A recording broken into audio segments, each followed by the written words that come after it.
Thank you all for joining us today. Thank you to my fellow panelists for being up here as well. Would love to just start off with some brief intros, tell you a bit about myself, and then have my panelists introduce themselves as well. So I'm a managing director at ALL Ventures. We're an education technology focused venture capital fund located here in the Bay Area. I see somebody wearing at least one shirt of a company that we backed, Quizlet. We have about 30 education technology portfolio companies that we've invested in, manage slightly over $600 million in assets under management, and we're investing out of our third fund right now, which is a $315 million fund, and we invest across the education spectrum. So everything from early learning to K-12 to higher ed to adult learning. My name is Sidney Slover. I am the founder and president of Learn It Live. We are a social learning marketplace or social learning platform with a focus in health, wellness, and personal development. We have a public marketplace where we've held tens of thousands of classes. We also license our platform to organizations that look to either use the platform for themselves within their own instructors or leverage the content that we have that exists on our marketplace. So an example of this is we distribute to 600 plus libraries and their patrons in the US and Canada. They would have access to the live and on-demand classes on our platform. Hi, my name is Tony Jarboe. I'm CEO and co-founder of Yondo. Yondo is an all-in-one video e-commerce solution. Some of our customers call us the Shopify for selling, booking and selling live video and selling video on demand.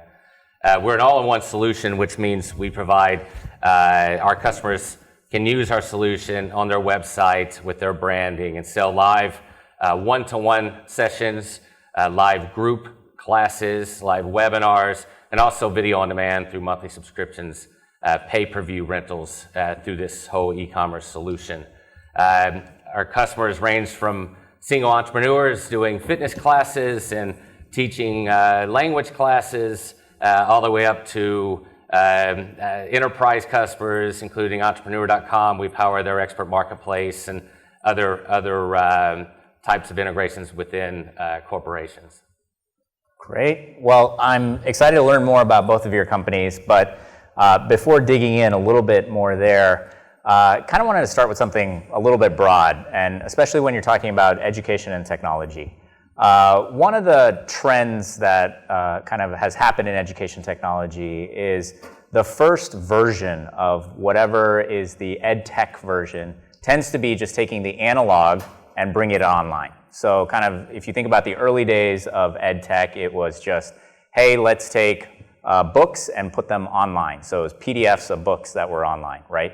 And the same, I would say, kind of type of phenomenon happened with online video, where it was pre-recorded lectures that were just kind of put online, and you could kind of watch them later. So one of the questions that I have for you is, like, as you've seen kind of real-time video start to get introduced, how has this kind of impacted the current state of online learning, and kind of what has that done to that? I think it's been a huge impact. We've seen amazing growth, just in the last couple years of just the ease of use, people getting used to doing live online sessions, the ease that it brings to their life, not just to the actual user, but the instructor, where they're able to instantly take a class from pretty much anywhere in the world at any time that they want. Yeah, I mean, I think as we're seeing tools such as Skype, which was the early one that came out, right? Mm-hmm. People at work that are doing webinars, people that are getting comfortable with, a variety of different video-based, or things that at least allow for video-based real-time synchronous interaction.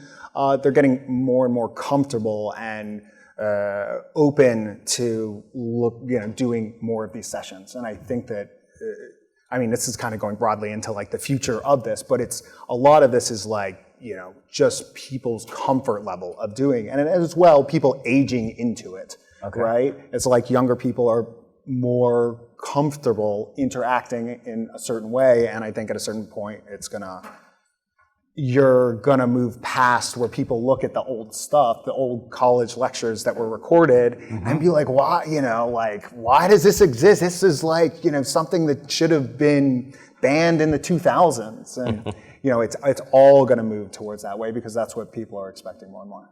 Got it. Yeah, so both from a kind of end user, meaning the learner's perspective, they're becoming more willing to use this technology, as well as from, let's say, the customers that are buying your solutions, they're more willing to adopt this technology. And the technology, it's more accessible. So obviously the bandwidth that we have to what we had just a few years ago, it's changed the whole landscape of what we're dealing with. So the accessibility of it is night and day to what it was, 5-10 years ago. Yeah. Sure. So let's take one of those groups, which is like the learners that are using this technology. I mean, one of the questions that's key to this sector is, how do you know it works, right? Like what types of data, either, kind of in your companies, are you tracking, or do you hear are best practices that like online learning companies are using to ensure that, hey, this actually works? And yes, you're not necessarily having that in-person interaction or exchange, but there are actual learning outcomes that are being delivered here. Yeah, I mean, works is subjective in the sense of it depends on the subject that you're looking at. And like if you're looking at like, okay, someone takes a class, then they take a test, they score well on the test, and then you could say that live online session worked, right? A lot of, because we do health and wellness, right? So we'll have chronic disease management programs for like diabetes and different things like this. And so ultimately, that is the goal or the dream, is really to be able to tie the fact that the information that they learned in this chronic disease management course led to a drop in like their A1C, which is like an indicator of diabetes. What we currently do and currently have is just tracking each and every interaction point on the system. And so knowing, and so like looking at interaction as a sign of like, are people actually engaging with the platform, and is it working, right? And you would say that like, okay, if they're not chatting in the class, if they're not participating in a poll, if they're not doing, then it's probably not, something is going on or something needs to be tweaked with the program. And we have thousands of different things, and you can see it across, right? There's a bell curve. And, so a lot of it is improving the metrics and what your platform is telling you, and the data and how you're using that data to be like, okay, this interaction level is high. Got it. And so that'll be something that like your platform actually surfaces to, let's say, the instructor. Absolutely. And the organizations we work with. And that's what they want to see, and like give them like an interaction score. Okay. I mean, and then there's the feedback from users that are, saying like, oh, what a great class, I learned so much, or like other things like, that. Yeah. Got it. That's what we do. For us, we even see it in just the engagement itself, where we're an all-in-one solution. So that means people can just sell pre-recorded videos, So when we first launched Yondo a few years ago, we had 60% of those users just doing pre-recorded videos. Now, in the last 18 months, we've seen a reversal of that, where it's probably 55% doing live sessions, some type of live session, and then the rest doing videos. Then the ones that are doing videos, over 50% of them are doing some type of live session, either a live group class, a webinar, one-to-one type of sessions, where they're seeing the ease of it. And I know like the feedback that we get is that from them going from the pre-recorded videos, that's very difficult for them to constantly be producing content, but it's much easier for them to be able to do a live session, because the content's here in their head. They still have to do content around it, but it's less expensive for them and easier for them to produce. Yeah. Yeah. One of the things that I have to imagine is a benefit of this trend is whether you're talking about accessing content at your own convenience, or because it's pre-recorded, or you're talking about from the convenience of your own home. It's probably kind of changed the learner profiles that are accessing this content, the geographies where they come from, as well as maybe kind of the content itself, like what subjects are being offered. Can you talk a little bit about that and kind of any trends that you've noticed? You mentioned one, like kind of this shift to live versus pre-recorded. Yeah, and I mean we have a lady at more than one person that teaches horsemanship classes through live group sessions. And it's like I always tease people, if you can teach horsemanship classes online, you can teach anything online, you know. Okay. But we have a person that used to be the White House chef. He does a live cooking show every Saturday, you know, and the beauty of it, he's able to record that live session. Then he repurposes it into his video library and sells that as monthly, subscription videos. So and then just the vast range of people that they can connect to, it's not just your local cooking class anymore. I mean, he's got people in Europe coming to that class, and Australia coming to that class. It's amazing just the outreach that you're able to do. For sure. And for those of us that are not quite familiar with the details of horsemanship, what exactly do you learn in a horsemanship class? We actually did a case study with her and did a video with her. And through the whole video, when she's talking to us in our interview, she has 4 horses that are standing behind her that she brought over during the interview. She's not holding them, and they just stay there. So this lady is like, it's magic what she does with it. But she teaches horses, how to do different. There's better terms for it than what I'm saying, but how to do different maneuvers, and basically she can make these horses dance. Oh, wow. It's just amazing to see. But that you can do that live is really outstanding. Yeah, absolutely. Anything that you'd like to add on that? No, I mean, I agree that we have users from over 100 different countries, and it really allows, especially when you get to the high end of instructors, meaning like the ones that are really well known worldwide, and there's we have a chef as well that gets hundreds of people that sign up and pay good money for their classes or work with.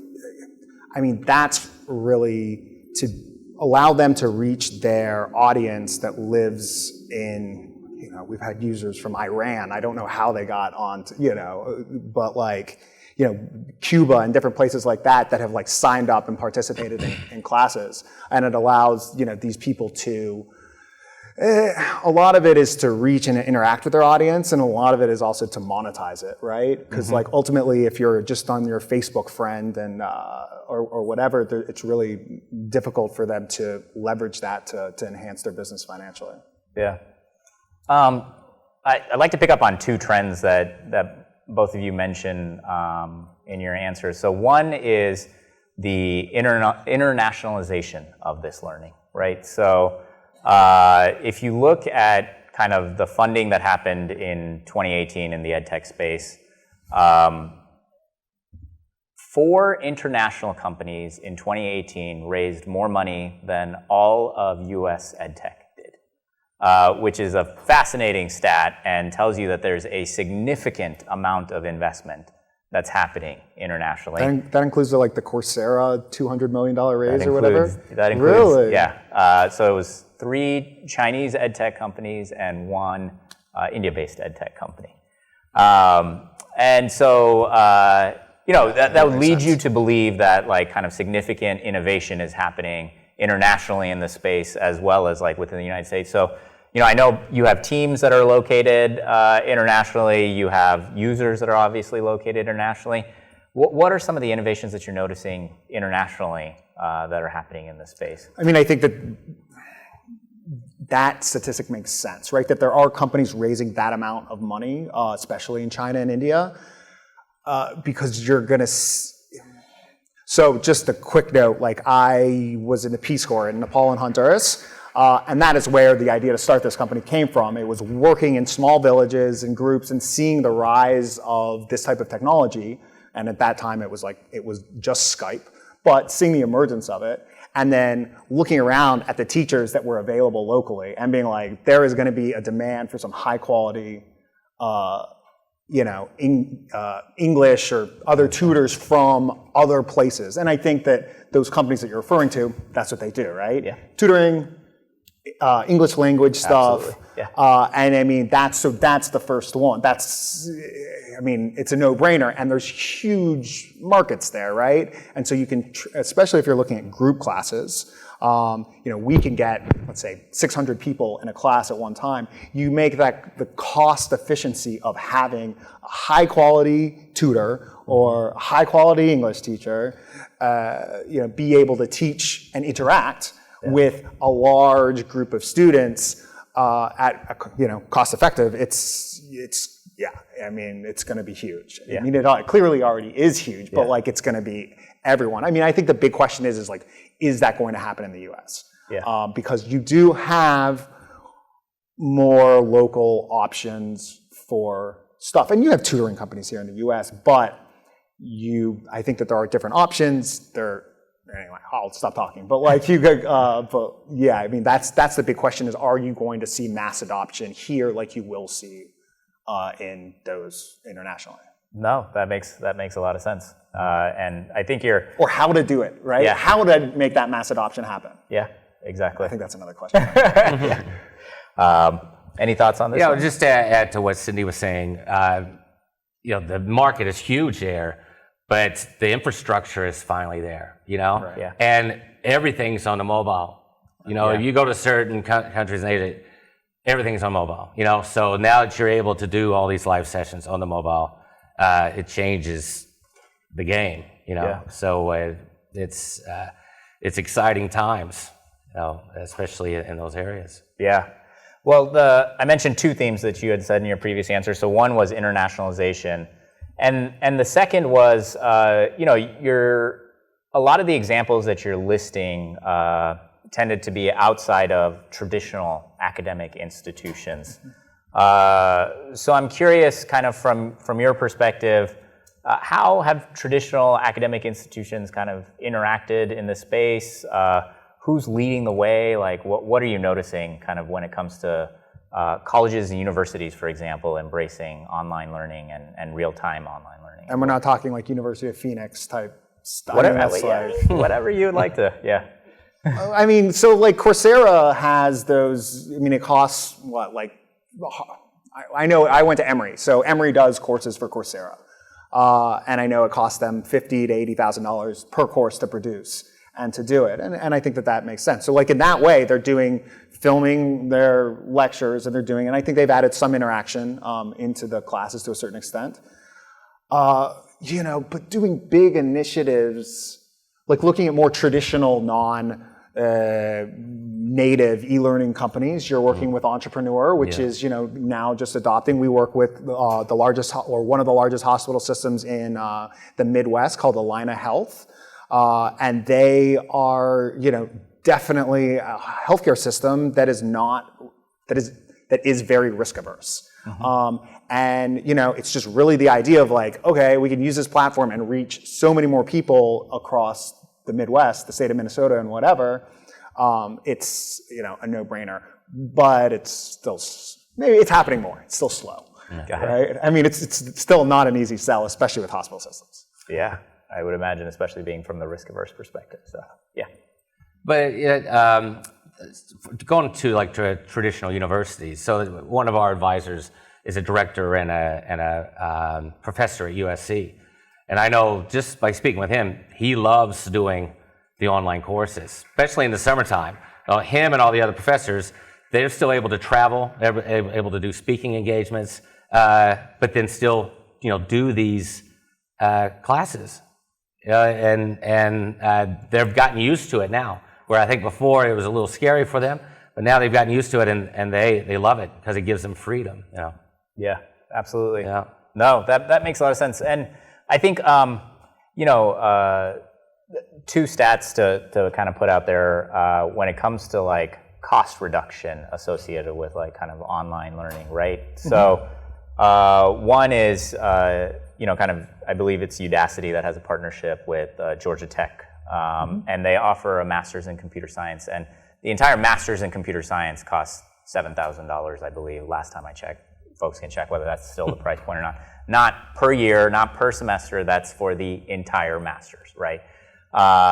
The second one is that kind of Mary Meeker in her recent Internet Trends report noticed the fact that at a university like ASU, an online degree for a non-resident student in person costs 145 degrees versus online costs $65,000. So there's clearly the ability for online to kind of reduce costs associated with tuition. Do you have any thoughts on kind of like how online learning will impact tuition as we look out 5 years, 10 years, and kind of how you expect higher education institutions to act? Well, I think the people need to demand it. I mean, obviously, if they're taking a lot of their classes online, they don't need the facilities to produce those classes in person. The infrastructure costs for them has gone down dramatically, over the last several years, to be able to do this. And I think it's the people that are signing up for those classes, and then just the competition from the other universities. You're going to see a dramatic change in the pricing from an online course. I mean, I wouldn't be surprised when you see a few of these major universities where it's going to be predominantly online, and not so much on the campus, Yeah, I mean, I'd like to see it get down to $100, and I think it's possible, $100 per year, for a 4-year thing course. So you just look at scale. You can get 1 million students into a class and have, into one, like, let's say, group class, right? Like junior, sophomore year, whatever it is. You can have the technology like mediate so much of it and still have it be live led and do interaction. Like with our system, you can interact with you would be able to interact with 1 million people through polls, breakout rooms, tons of different things, to where if you're sitting, you can interact more with 1 million people online than you can with like 200 people sitting in a seminar room. True. Yeah. Right? And so creating a Netflix-based pricing, $14.99 a month to go to university. I think the big challenge there is a lot of times people look at cost as it's getting cultural acceptance in the companies. I know of companies that just look at Ivy League to source their people, or they're just, so, what is the cultural acceptance going to be of once you bring it this far down? And it's really changing the cultural mindset and certifying that this student really is excellent, right? Yeah. Really is Harvard level or whatever, whatever it's going to be, and so that you can trust them in the marketplace. Yeah. Well, I think two of the biggest companies here in the Valley, Apple and Google, I think, have dropped like kind of college degree as a requirement, like kind of in applying to jobs at their respective companies. And so you make an interesting point there, and I'm curious how you've seen your buyers kind of interact and react to this, which is, how much credit are they willing to give for, let's say, these non-traditional education providers, right? Like in terms of, hey, you learned this, but it wasn't necessarily taught at like a degree granting institution. And when I say credit, it could be in the form of, are they willing to hire people that take these types of courses? Are they willing to place a premium on somebody who's completed this type of class? Or are companies saying, hey, we're willing to invest our L&D dollars because we see that this is more valuable to our employees because it's more personalized and more specific rather than a one-size-fits-all type of solution? Yeah, I think you're even seeing that on the mid-sized companies, not just the large corporations and enterprise, but we're seeing it on mid-sized companies where on the onboarding, bringing them on, training them, investing in these employees, instead of just throwing them and say, here's some money, go get your computer. Yeah. It's like they realize the cost of that turnover of an employee.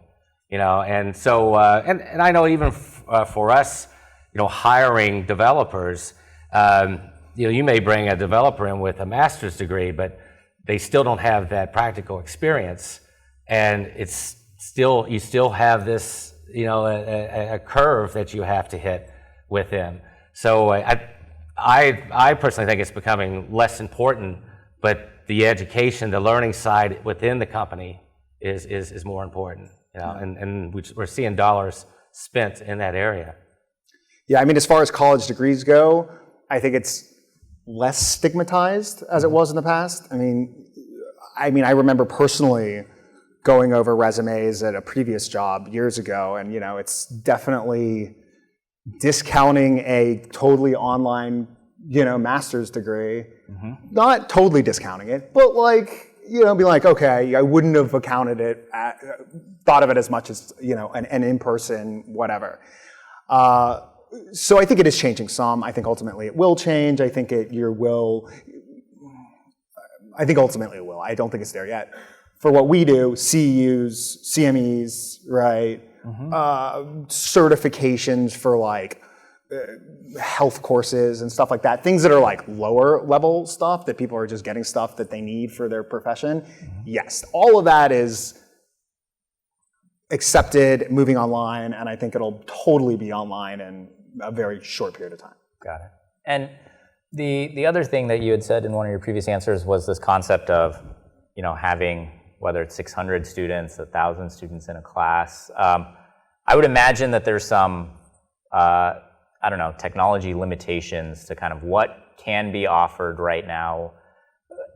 As you're building your own companies, what are the next kind of technology problems that need to get solved in order for kind of the barriers or friction for mass adoption for online learning to happen? And kind of what is it that your teams are working on or you think needs to get solved next? Well, I think at least we don't, when we have thousands of people on, it's typically like a webinar presentation type of situation where you're not getting the interaction from those 1,000 people. And we're releasing a small group class sessions where you can have up to 20 people, and see and talk to all 20 people in that classroom. But through our testing, we actually found that the optimal number was 5 to 7 people for that user to get something out of to really feel like they were engaged in that class. Once it got above that, I'm talking about people that are paying for it. These are not free classes. They're paying for our customers sell stuff. So these are people paying for a class.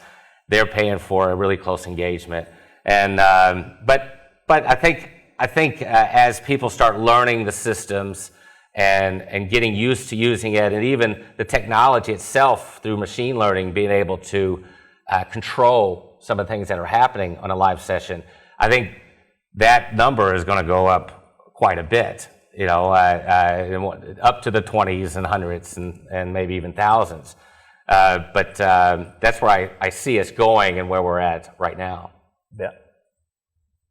Yeah, finding additional ways to engage people, so whether that's within the technology, within the actual live experience, which is, so like a breakout room, you can pair up 2 people you have a class of 1 million people, I'm just throwing out a number, you have split up, do 500,000 breakout groups, and then they can do different interactive things. Wait, this is a question about adoption, right? Yeah.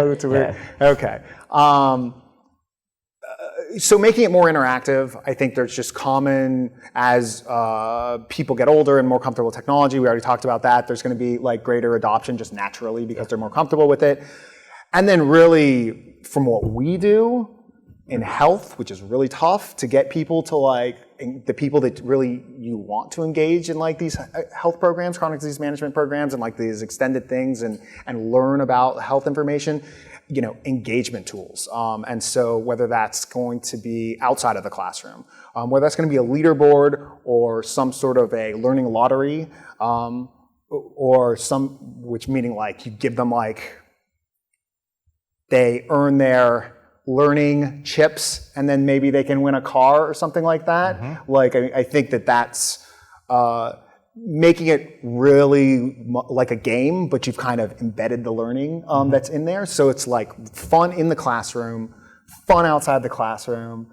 It's something that they want to go, the same as they're going on their phone for Instagram. They want to go and see what that latest notification was within, creating mass adoption and creating something that like a lot of people want to get to, that's key. Yeah. I'll add one more from my perspective before opening it up for audience Q&A. I think, so one of our portfolio companies called Thinkful, which does kind of offers individuals who are interested in getting into a tech career the ability to get their first technical job. I think what they're working on, and I think is going to be key here, is this hybrid learning concept, right? Like how do you take, and I think that you were touching on this, which is like how do you take the benefits of online learning but marry it with kind of the in-person interaction, whether it's a small group project or going out into the real world, solving a problem, coming back to the online environment, and like kind of sharing that experience and kind of marrying those two together is something that we're kind of just at the beginning stages of that, and that's something that I know Thinkful is working on pretty extensively. So open it up to audience Q&A. Are you seeing any specific trends beyond gamification that will enable greater knowledge retention for adult learning? Greater knowledge retention. I mean, really, it's greater engagement, I think, is that question, right? Like, how do you get them to actually pay attention to do things? And so, yeah, I mean, the interaction tools that's going to be there is like, it has to be an experience where people are like actively participating. And, I think that we do some live streaming classes as well that are a little bit less so, but I think you have to make that online experience as good or better than the experience that we're having right now, right? And speaking with each other. There has to be a way to like interact, and otherwise and I think that we've seen enhances feedback and their experience overall, and learning outcomes, right? And so like when they're participating, they learn more. I think one of the things that technology offers that like is hard to do, like let's say in an in-person class, is kind of how much time the student actually spent learning, right? So, Quizlet I mentioned is one of our portfolio companies. Like they have this feature on their platform which, actually not only like is bringing up knowledge that you're trying to learn right now, but it might be knowledge that you learned 3 months ago to make sure that you're still retaining that knowledge, right? And so, as you're starting to see like a learner's study habits, you're seeing, oh yeah, you know what, this person did do well on the test, but they also only opened up the material 12 hours before the test, and so they crammed it, so it's probably only retained in their short-term memory. And if I'm likely to ask that learner 3 months later, like some detailed questions about that, they probably didn't retain it. And so I think, building that capability into your platform will allow to make sure that long-term learning and that deeper learning is actually happening. And then you got to solve for like how to get them to not just cram before the exactly. thing, right? And then the recordings, being able to record those live sessions and being able to do something extended with those recordings instead of just delivering a recording to somebody, being able to call out certain sections of the recording that may make, importance and segment that recording from that live session. I think what you can't do in something like this, I mean, not on a Q&A basis. Yeah, go ahead. So I appreciate your feedback about cultural forces. My perspective is that the only reason cultural forces are in place are partly because of free liquidity in the forms of student loans backed by U.S. government enforcement, as in like they'll take your Social Security and Medicare to pay back an institution that's overpriced. So is anybody in your portfolio companies working on the policy side of things to maybe implement bankruptcy protection back into student loans so as to quickly and rapidly switch the market from overpriced, bloated institutions to online learning as the norm? Yeah, so curious to hear about any companies you guys have heard of as well. But in our portfolio, I think so first of all, I'll say is like we've been seeing a lot of great companies that are at the intersection of fintech and edtech that are starting to come together. I mentioned Thinkful. One of the financing options that they do offer their students is the form of an ISA or income share agreement, which, for those that are not familiar with that, kind of really tries to align incentives for the learner, the institution, and then hopefully the employer as well, because there's no kind of tuition charged while the student's in school, but it's based on kind of how much the student is making once they actually get a job. So that's something that we've seen as a new introduction in terms of financial instrument in the space. Kind of still very early days in terms of what's exactly going to happen in ISAs and kind of what the mass adoption of ISAs is going to look like. We're not in that space, so. I'm not either, but just my personal opinion is it's going to be market driven. You're going to get something that just a way better alternative that creates a way better experience at a way lower cost, and people are going to stop needing to go to get these government-backed student loans, and then that solves that problem. But it probably won't happen for a while. But I think that's what will ultimately happen. Go ahead, Hi, my name is Praveen Patel. It's my observation, like what has happened in a corporate environment versus an education's domain, if you will.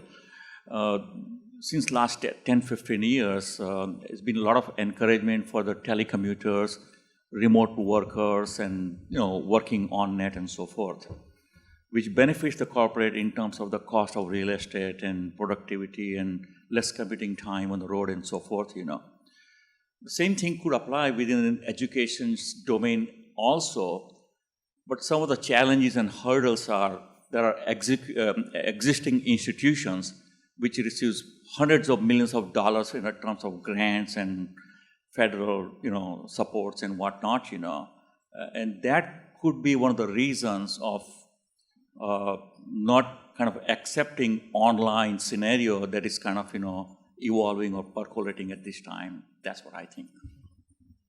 That's probably right. I mean, to a certain extent, just having people, all of the marketing that they spend to get people into the schools. I mean, a lot of it though is like the